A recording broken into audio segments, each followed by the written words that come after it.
yang terdampak dari PPKM.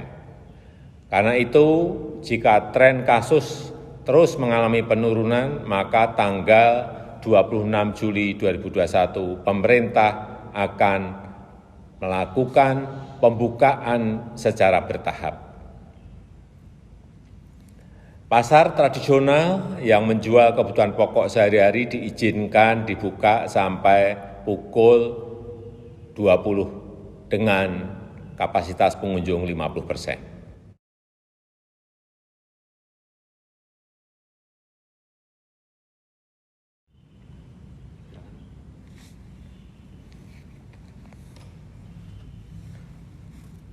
Bismillahirrahmanirrahim. Assalamualaikum warahmatullahi wabarakatuh. Salam sejahtera bagi kita semuanya. Om Swastiastu, Namo Buddhaya, salam kebajikan.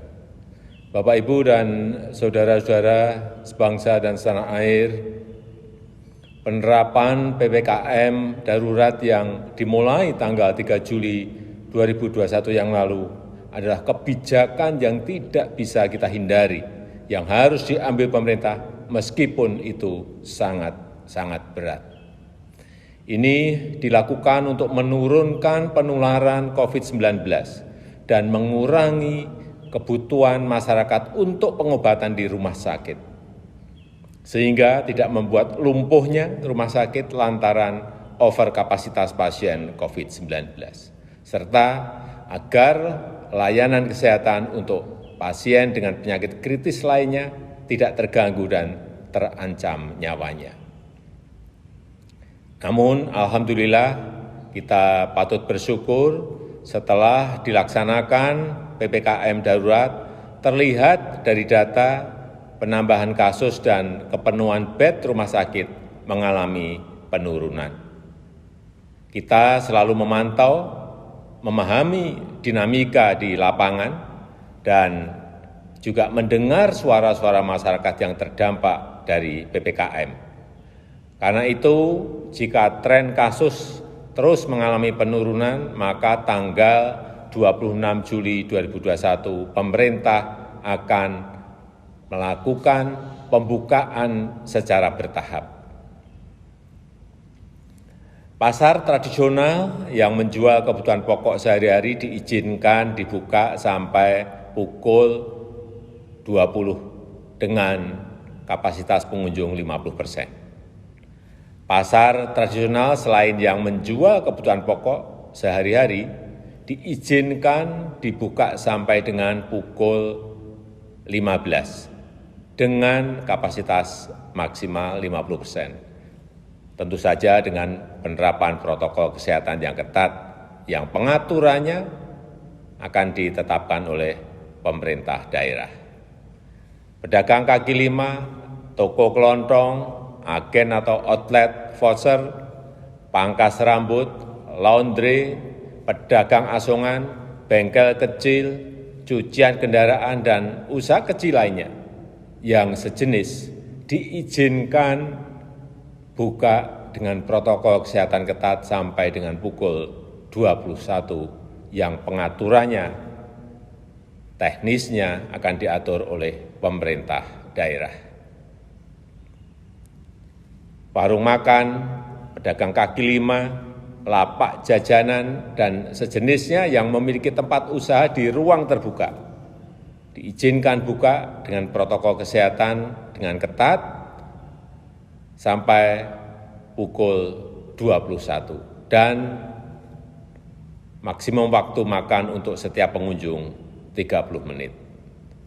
Sedangkan kegiatan yang lain pada sektor esensial dan kritikal, baik di pemerintahan maupun swasta, serta terkait dengan protokol perjalanan akan dijelaskan secara terpisah. Saya minta kita semuanya bisa bekerja sama bahu-membahu untuk melaksanakan PPKM ini dengan harapan kasus akan segera turun dan tekanan kepada rumah sakit juga menurun. Untuk itu, kita semua harus meningkatkan kedisiplinan dalam menerapkan protokol kesehatan, melakukan isolasi terhadap yang bergejala, dan memberikan pengobatan sedini mungkin kepada yang terpapar. Pemerintah akan terus membagikan paket obat gratis untuk OTG dan yang bergejala ringan yang direncanakan sejumlah 2 juta paket obat. Lalu bagaimana bantuan untuk masyarakat yang terdampak? Untuk meringankan beban masyarakat yang terdampak, pemerintah mengalokasikan tambahan anggaran perlindungan sosial 55,21 triliun rupiah berupa bantuan tunai yaitu BST, BLT Desa, kemudian PKH, juga bantuan sembako, bantuan kuota internet, dan subsidi listrik diteruskan. Pemerintah juga memberikan insentif untuk usaha mikro, informal sebesar 1,2 juta untuk sekitar 1 juta usaha mikro, dan saya sudah memerintahkan kepada para menteri terkait untuk segera menyalurkan bansos tersebut kepada warga masyarakat yang berhak. Saya mengajak seluruh lapisan masyarakat, seluruh komponen bangsa untuk bersatu melawan COVID-19 ini. Memang ini situasi yang sangat berat, tetapi dengan usaha keras kita bersama, insya Allah kita bisa segera terbebas dari COVID-19. Dan kegiatan sosial, kegiatan ekonomi masyarakat bisa kembali normal. Terima kasih. Wassalamualaikum warahmatullahi wabarakatuh.